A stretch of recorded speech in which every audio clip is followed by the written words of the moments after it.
Hi, it's Pete here from See Your Toes Again, and this is podcast number 32. This is part 2 of my conversation with Christine Trimpe. If you haven't listened to the first session on podcast number 31, I strongly suggest you do, because otherwise none of this will make sense. If you have, I hope you enjoy it. Thank you very much.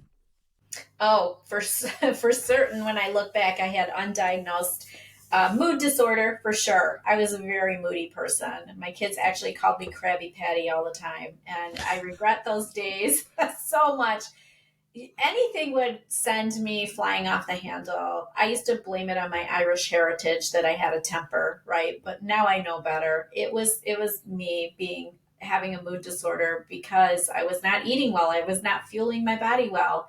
And I love that you had a guest on about advocating for mental health, the diet for mental health, because I saw an incredible change in my behavior. And I can remember my husband one time, a couple weeks after I fully went, all in on keto, looking at me and like saying, where's my wife? Like, what happened to my wife? Like, you're bouncing off the walls. I had so much energy. I was I had so much joy.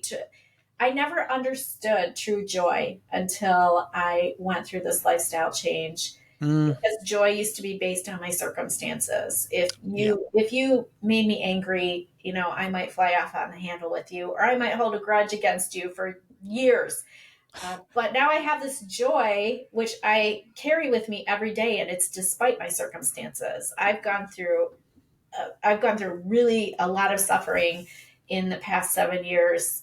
When I started out on my health journey in January 2017, when I adopted keto in January 2017, 6 months later, my son was in a catastrophic car accident.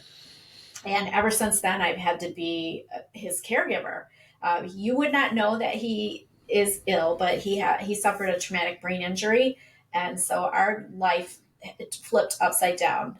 And if I had been stuck in my mental health situation when this happened, it would have buried me. I know I would be hiding in bed with the covers over my head, unable to face up to this reality, and the resiliency would not have been there to help care for him. And so it all happened in I say God's perfect timing. Like, he had me healing 6 months before this car accident for a purpose. So yes, my mental health has drastically changed for the better.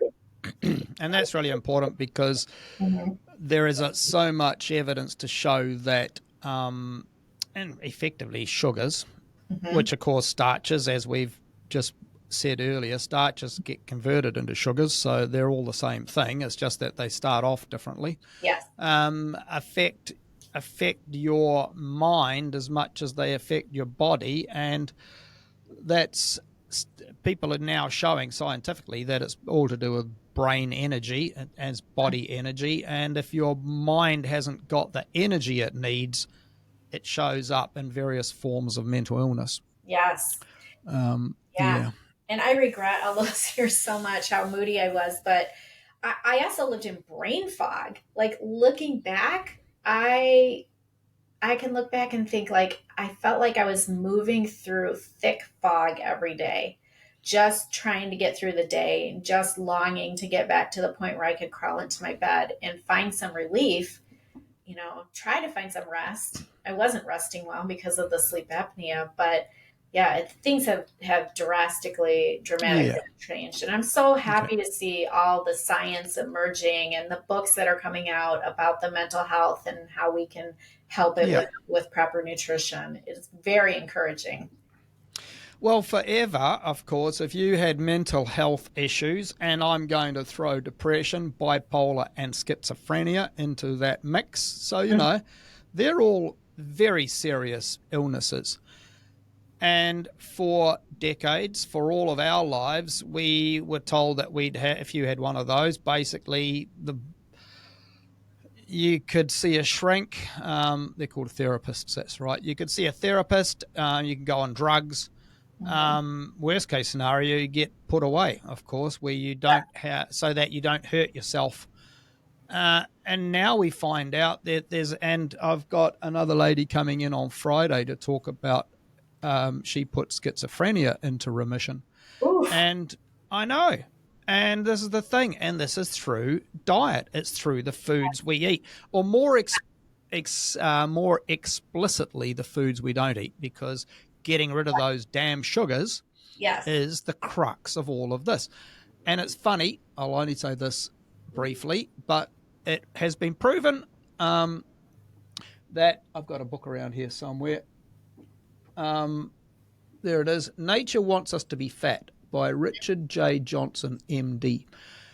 And he shows via about 200 poor little lab mice, that fructose is the big killer. And fructose is in berries and stuff. And so our bodies are designed so that in late summer, midsummer, late summer, we would find all the berries and fruit. We would eat them like mad. This is back when we were cavemen. Mm-hmm. And we would put on a bit of weight, a bit of podge, so that we can survive winter in the cave when there's no food. You know, it could be that you're under snow for a lot of that period. And so our bodies were designed to eat eat all those berries and fruits to get fat. And so the fructose, we have been genetically engineered by evolution to eat the fruit, get fat via the fructose. And the fructose also slowed us down. It changed our whole energy. And he talks about it. It changed the little things called mitochondria in our bodies, so that instead of them producing energy, they produce fat. We get fat, but it also slows us down. Now, of course, these days you're eating that same fructose sugar every day. So you're forever getting fat and you're forever slowing down. So effectively, your whole body and your mind is permanently slowing down for winter. And never, so therefore your brain just doesn't have the energy that it needs to survive. And that's why I think some people end up, I guess, like we said about the fatness, about one kid is skinny and another kid ends up fat from eating the same food. It's the same, I guess. One person gets away with feeling mildly depressed, and another person ends up with bipolar disorder or schizophrenic disorder. Yes. Yes. Yeah. So interesting. Yeah, for sure. Yeah. All because of this lovely little sugar that we have just absolutely gone berserk with, of course, over the last 50 years. Oh, yeah. And it's when I started reading ingredient labels, high fructose corn syrup. It's in everything. Yeah, it is. Everything. Yes. Yeah. And then they decided, well, we better not have too much of that. So they just change it. But you'll find table sugar is 50% fructose. Yes. And there's just sugar in everything. Fruit juice. Oh, I'm going to have my fruit juice this morning. It's so healthy for me. It's going to give me all of my vitamin C. And so you chug down that big 200 ml glass of fruit juice that's got tons. They reckon there's more sugar in fruit juice than there is in a can of Coke. Yeah. Oh, wow. I believe it. Yeah. Yes. Yeah. Thinking back to how sweet it was when I would drink it. Yeah. I believe it for sure. How did you find, or how do you find, with regard to all of the artificial sweeteners? Artificial sweeteners like saccharin, things like that, I don't ingest those at all. Okay. Occasionally, like there are sugar substitutes that I know people use to make like a keto dessert. And again, it's a balance between, are you a full-blown sugar addict? And do you need to completely eliminate this taste from your mouth, from your tongue? So it just depends on the person. I personally can handle an occasional keto dessert and it doesn't send me crazy, like wanting to eat all the things. But you have to be really careful with that, because some of us have been in that cycle of food, sugar, carb addiction. And, it's just like any other addictive behavior. You need to change your behavior to prevent relapse. Of course, yeah. With when it comes to food, we relapse, and I used to like really beat myself up about it, but it's a learning opportunity. Like, okay, what did I just do? What just happened? Why was that? And typically when I've faltered, it's because I found myself eating cheese and nuts when I wasn't hungry. So again, like that boredom, hunger Yeah. comes Okay. back every Yeah. once in a while. That's really, especially when like I'm dealing with an emotional day. So like I beat myself up about that. Like, okay, like what am I going to do differently? All right, I know nuts. There's no benefit to me eating nuts. There's not going to be any more nuts in this house, and have a conversation with my husband. Please stop buying nuts, okay? Yeah. And so he will. So these little relapses are also learning opportunities. So I've learned not to beat myself up, but if I can show up 99% of the time putting the proper things in my mouth, 99.9% would be ideal. It just keeps showing up every day. And I talk to the women that I help, like it's a daily surrender. It's a daily choice to show up and pursue your health so that we can show up and feel better and have more energy and like just live more effectively. I Yeah. know I was not effective when I was 100 pounds overweight. No. Mm-mm. No, indeed. I had something dynamic to say earlier. So, roughly in, that's right, it was about your fasting, because going right back to when you were talking about your videos on fasting, Mhm. what fasting do you do? Do you do intermittent fasting? Um, do you ever do proper fasting, like a day in here or a few days or anything like that? Yes, I do like the benefits of a little bit of an extended fast every once in a while. You mentioned mitochondria. I like to imagine my little mitochondria getting cleaned up and all the Yeah. junky stuff being swept out. So I do every once in a while we'll do an extended fast, like maybe a 2-day fast or a 3-day fast. But daily, I do what would be more, I would call it time restricted eating. And I just eat based on my hunger signals and like 11:30 and 5:30. So I'm getting about 18 hours of fasting daily. Yeah, good. So that's what people would phrase as intermittent fasting, anyhow. Yes, yes. And then during my weight loss journey, when I was really, the weight was just dropping off of me, I was able to do quite a bit of extended fasting. I liked the 3 days a week doing 42-hour fast. That really helped me uh, obviously lose the weight. It helped me physically lose the weight, but it also helped me with behavior modification so much. I feel like it helped usher in the gift of self control and getting in touch with like my behavior with food. Why was this happening? It helped rewire my brain. It helped like the mindset shifts, all of that. So I'm a huge advocate of fasting. I know some people are really scared of fasting. It sounds bizarre. It sounded bizarre to me at first. But yeah, like I used to think I've grown up in the church, so I would hear about people doing fasting and I would think, how in the world can they do that? Like why would they not want to eat for 24 hours or 48 hours? And now I Yeah. know why. Now I know why. So It was a laugh when I was at school. This was back at high school. I'm not going to show my age, but it was a long time ago. And we used to do the 40-hour famine, and it was as a sponsorship to raise money for famine, mm-hmm. and also though, so kids could do it. I never did it. I don't know why. I guess the thought of not eating for 40 hours was too much for me.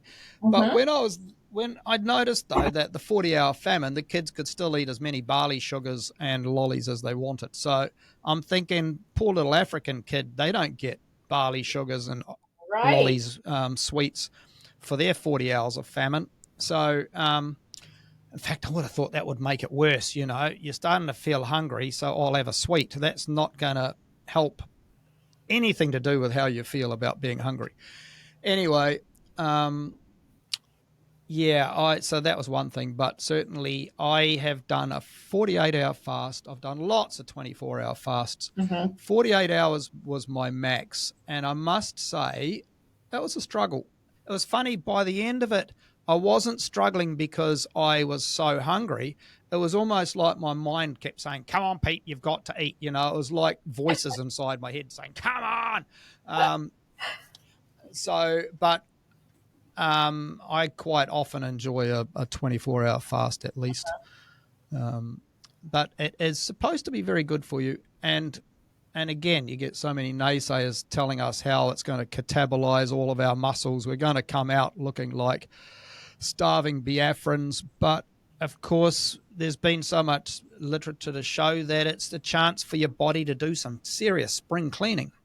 Yeah, exactly. Yeah. And So your body. I didn't experience muscle mass loss because my functional medicine doctor still had a connection to the hospital program that had a DEXA scan. And so as soon as I connected with her, I went and got a DEXA scan. And then I got one again, like 9 months later. So it was like, yeah, it was great information. I love to have that data just to like say, yeah, I'm on the right path. Yeah. So on your daily basis, what sort of foods would you eat? And I know that it can be a lot. I'm just trying to get for a person who is listening to this and thinking, maybe I should think about this Yes. ketogenic diet business. Right. What does your standard diet maybe look like? So these are some, I love to keep things super simple in the kitchen as I find things that I like and we repeat them often. I love chuck roast. I put cauliflower florets in the chuck roast. I put carrots in there for my husband. He still eats carrots. I've always hated carrots, but me too, especially when they're cooked. So yeah, cooked carrots. Ugh. But full of sugar too. Yeah. Anyhow. Yeah. But so we have chuck roast weekly. We have taco salad weekly. I eat bacon and eggs. That's a typical lunch. Leftovers for lunch. A lot of leftovers. I always like batch cook. I do love things like in the wintertime here in Michigan, it gets cool. So I'll make a big pot of keto chili. Don't eat tomato-based products too often, but every once in a while, because tomatoes are a little bit higher in carbs, but every once in a while I will include that. I love making a Big Mac salad. There's a recipe on Pinterest for that. I have Pinterest boards that have main dishes, side dishes, appetizers, all kinds of things. So let me think what else. Oh, steak. I eat a lot of steak. Yep, cool. Chicken every once in a while. And when I do have chicken, I have to make sure to have healthy fats added to that. Not a huge chicken fan, but basically I'm amazed how I have gone from eating the standard 3-ounce fist size of meat to, I eat way more meat than that now. So meat is my staple and it's a good, I also, because I'm always trying to make sure I get enough protein in, I do eat non-fat Greek yogurt occasionally. The plain, no, you can't get it with any added flavorings or anything. It has to be plain. Yeah. So, yeah, that's like, keep it super simple. I don't create recipes. I'm not going to ever put out a cookbook. Don't ever look for me putting out a cookbook. That's not how I roll. My recipes go so far as to say, hey, this is how I cook my lamb chops in my air fryer. Right. I put them in here. I turn it on to this 180 for 15 minutes. There you go. Perfect. My air fryer is my new best friend. Yes. So what fats do you eat then?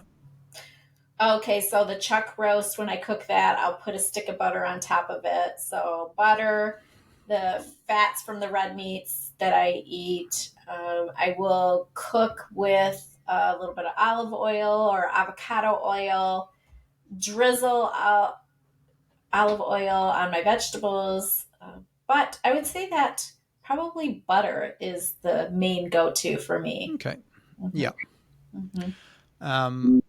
Because, of course, the ketogenic diet is a high-fat content diet because where you used to be getting your energy from all those carbohydrates you were eating, bearing in mind that protein is really designed to build you, not to give you energy. So if you're going to cut your carbs out, you have to replace them with fats. And, of course, that scares people because we've had all of our generation told fats are bad. Right. So I lost 100 pounds with my ratios in the carb manager were like 5% or less of my intake was carbohydrates, 20 to 25% was protein, and 70 to 75% was healthy fats. That was pre-menopause. Let me just say that for the ladies. That was pre-menopause. And now I'm in menopause, so I've tweaked it a little bit. I'm still in a state of ketosis, but now 5% carbohydrates are lower. 30 to 35% protein focused, and then about 60% healthy fats. So still running on the healthy fats, but I'm doing my very best as I'm aging, ladies. I'm 57 right now. As I'm aging, I really want to, focus on that protein. Good. And that keeps you nice and strong as well. Yes. Let's face it. Here's a big question, do you do any form of exercise? Oh, yes. I actually had to while I was walking, doing things like that. I would try to do some home workouts, but I am a big advocate for sometimes you have to invest. Like you have to invest your time and resources if it's something that you're not truly dedicated to doing, right? So I did invest in a local gym that has a boot camp for me to attend 3 mornings a week, Monday, Wednesday, Friday. It's a pretty intense workout, strength training, mostly strength training focused this is specifically for women ages 55 and up. So we do a lot of strength training, agility, flexibility, all of those things that we need to make sure that are available to us ladies. So we're not falling, we can squat on the potty, all those kind of things. But I really push myself there. But I love it. I love the community. And because I'm paying for it, because I've invested it, I am there every time the door opens. I don't miss a workout. Love the ladies that I work out with. There's some women there that are in their 70s, pushing 80, that are showing up every day for their health. So they're like, they don't want to fall. They don't want to have injuries, all of those things. Yeah.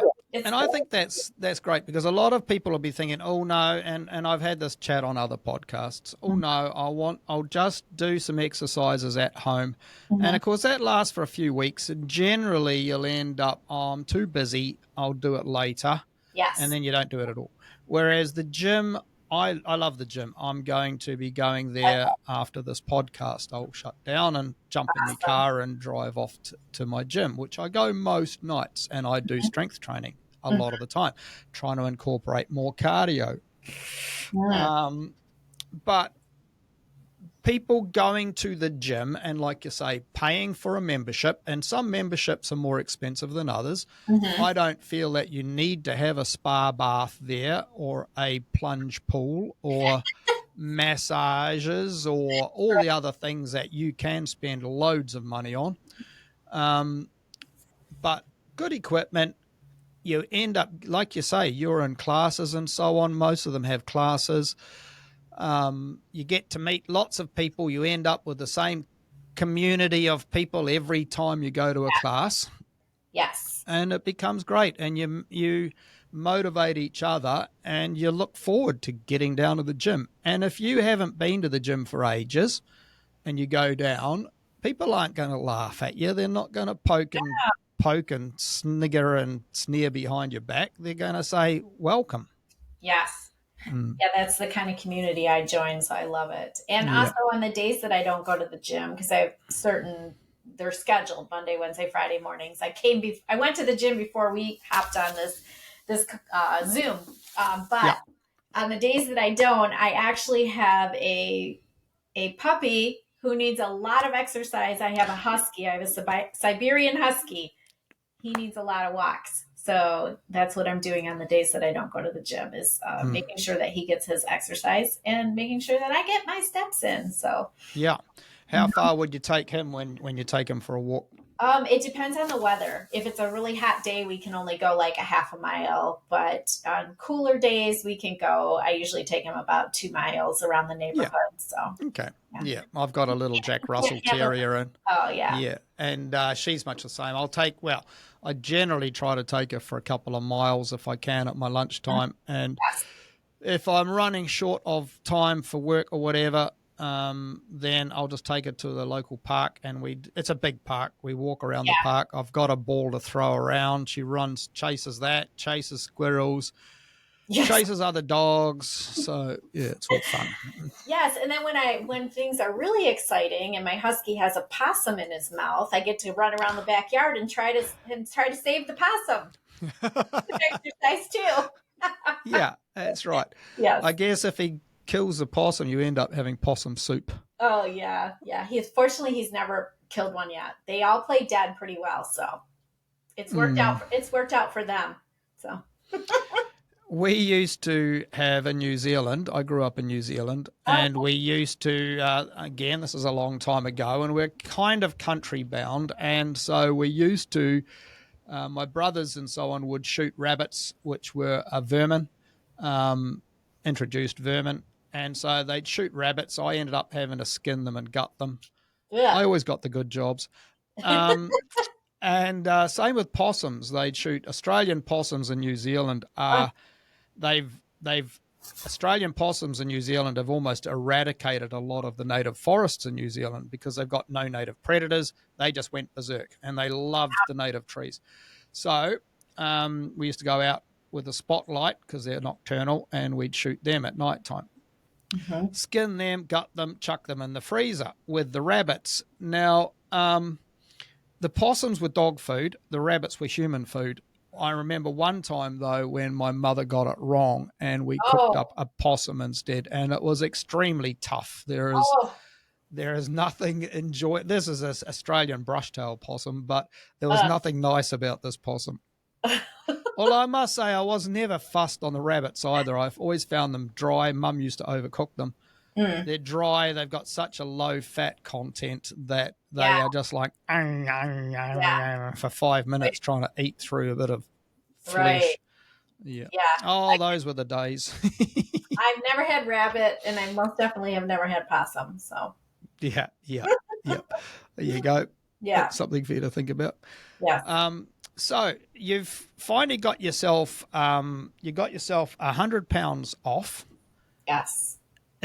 Do you feel that's your end game, or is there more to go? Or, I mean, let's face it, as people say, and I always say, the keto diet is not a diet, it's a lifestyle. Right, right. Well, menopause has caused a little bit of a blip in my ultimate weight loss goals. I wanted to be half of my former weight. So at 230 pounds, someone who's only 5 foot 1 inches tall, 115 pounds sounds doable, and it just sounds fun. But I'm not so much focused on my weight right now. I'm more Yep. focused on getting continuing to get my body fat percentage down, which is been happening slowly. Menopause is a beast, but not changing anything in the way I'm eating except being more protein focused now. Doing the boot camp exercises, the strength training, all of that. Mm. It's a slow grind. It's a really slow grind, Peter. But I still do have goals because I feel like I can still be stronger. And as I'm getting closer to 60, I want to be able to show up still energized. Like I don't want my aging to slow me down. No. So I'm not a fitness nut. I'm not like a gym rat or anything like that. But I believe that this is going to help me. It's just going to help me like be able to serve people. My heart's passion is to see other women set free, just like me. And so I want to show up every day so that I can set a good example. I can give them hope. I can, Mm. encourage their own story. Like, ladies, you can do this. You can do this. If I could do this, someone that wandered around in obesity for 30 years, you can do this as well. Exactly. You've walked the walk. You're Mm-hmm, living proof, and they can look at you and think, "My God, I wish I was like her." mm-hmm. And you, of course, you can just say, "Well, you can be." Yes. Yeah. Stop dreaming and start Right. acting. Stop dreaming. Like I'm not special. I mean, I do not take this health journey for granted at all. I am sincerely blessed by this journey, but I'm not special in the fact like we all have to wake up every day and we all have to have choices to make. Huh. And so every morning I'm waking up and I am sitting in my quiet time and I am getting ready to face the day and to make good choices and to be an example. And I want to be an example for my family too. I wish I could have a redo on raising my kids and feeding them better. But I'm just showing up every day for them. Like, Hmm. look what mom's done. She's no longer Krabby Patty either, by the way. Yeah. Yeah. Right? Yeah. So that those like I'm so blessed by this journey because I was able to leave my corporate job after 32 years. I was able to become a health and wellness coach and helping people every day. That's like it's a Hmm. dream. It is. It's a dream that I Understandable. never knew I had, and now it's like a dream come true. That's right. Can you imagine back then, 20 years ago, maybe even 10 years ago, somebody saying, in 10 years' time, you're going to be a health and wellness coach? You would have fallen off the couch laughing. You're right, exactly. Because I left a career in accountancy, which is, I would sit in my private office with the door shut, and numbers didn't talk back to me. And now I get to talk to people all day, every day, and it's Yeah. amazing. Yeah. Okay. So, with regard to your health and wellness coaching, is that always in person or is it sometimes online? Yeah, What's the it's an online group coaching community. Yes, yeah, great? it's So like people from anywhere in the world could contact you yeah, and get absolutely. on from Yep. there. Yes, for sure. Made it, and obviously online, it's a blessing too. Like this technology that we have, it's amazing Well, it that we is, can. and it means from your perspective, you can help a lot more people than you could ever help on a one-on-one physical basis because you can literally help lots of people. Yes. And one thing that I have found in this journey of coaching is, when I first started, it was like, do I do one on one coaching? Do I do group coaching? The group coaching has been so successful and so instrumental in not only am I showing up as a coach, as someone who's been there, done that, but they're surrounded by a group of other women that Mm, we all relate. Like, I understand how you're feeling. I understand how this is a struggle. We've all been there. We've all done that. And we all want to do the right thing. So mm, it's group coaching is super powerful, super impactful. mm. That's great, and I'm well impressed with your the journey you've taken. To be honest, yeah, yeah. I'm blessed for sure. How can people contact you? I will put. Incidentally, before you answer that, I'll put your contact details in the show notes. Um, but certainly, how could people contact you? Yeah, I just redid and launched my brand new website so they can go directly to my website, ChristineTrimpe.com. So you'll see how to spell that underneath the show notes. Yeah, And I have a homepage there. I have an about page. You can learn more about my story, but I also have a page there dedicated to the weight loss coaching. And I also have a page there dedicated to my speaking. I love to speak. If you are looking for an inspirational or motivational speaker for your corporate event or health and wellness event or Christian women ministry event, I would love to connect with you. So, yeah, just go to ChristineTrimpe.com. there you go. Brilliant. Is there anything else you'd like to add?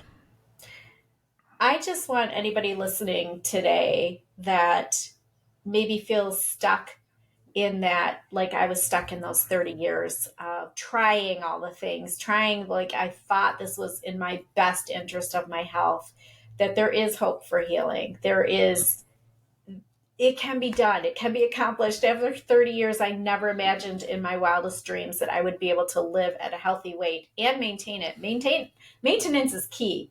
But once you adopt a lifestyle of ditching the sugar, perhaps you want to go like real keto, low carb, very low carb, it becomes a lifestyle, and the Mm. lifestyle is so rewarding. And so Yeah, I just want to give you hope. Anybody that's listening that doesn't know what the next step is, first thing you could do is pick a sugar. Pick a sugar that you're going to eliminate from your lifestyle yeah, today. that's right. And let's connect. You can connect with me, connect with Peter. head on over to X, or better also known as Twitter, and find Yeah. us there. We have really great conversations over on Twitter.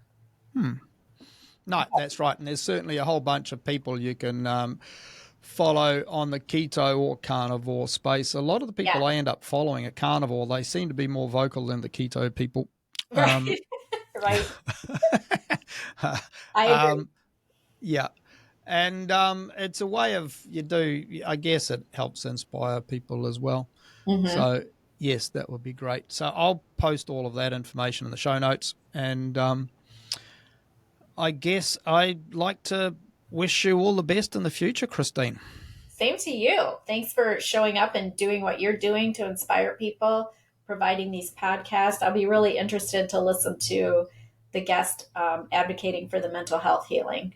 That's going to be awesome. Yeah, that was Donica, and she's in a meetup group. So Meetup is a group. It's funny because I use Meetup to do walks in the weekend. Meetup is an international organisation, and you can just when you Google it, it'll come up with about half a dozen dating apps, of course, and you get past all of those, and you find the Meetup, which it's red writing, and it's there's a group for every occasion. So I'm with about half a dozen different hiking groups, and I can choose which hiking group I want to go in. It'll say it's going to be 7 miles or whatever the distance is. Yeah. I can look and see who else is on the group. Oh, there's 30 of us. Oh, that looks like a good, I can take my little dog with me.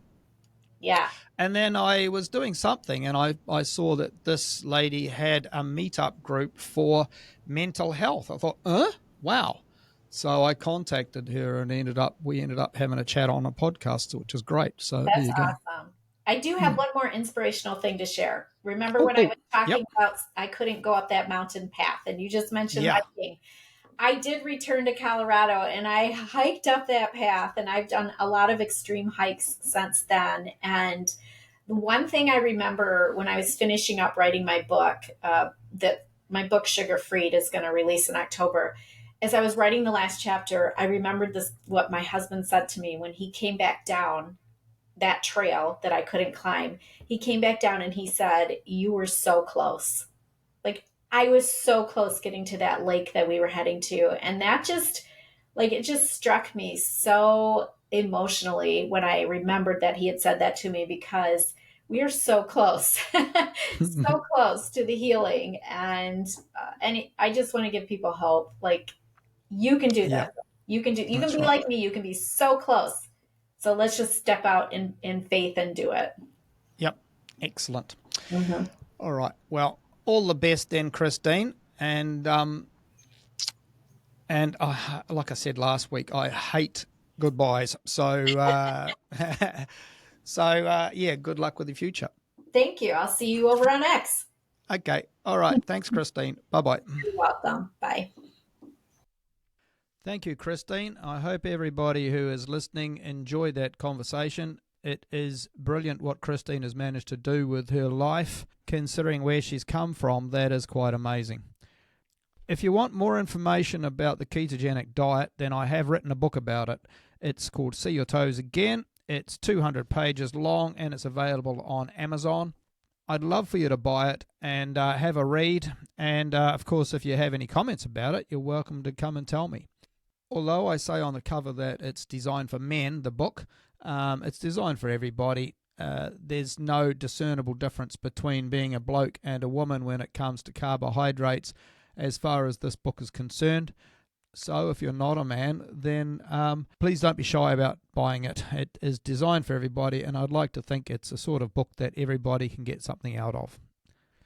Also, if you'd like to get hold of Christine, I'll have written it in the show notes, but as she has mentioned, her address is christinetrimpe.com, ChristineTrimpe.com, and so you'll be able to get in contact with her from there.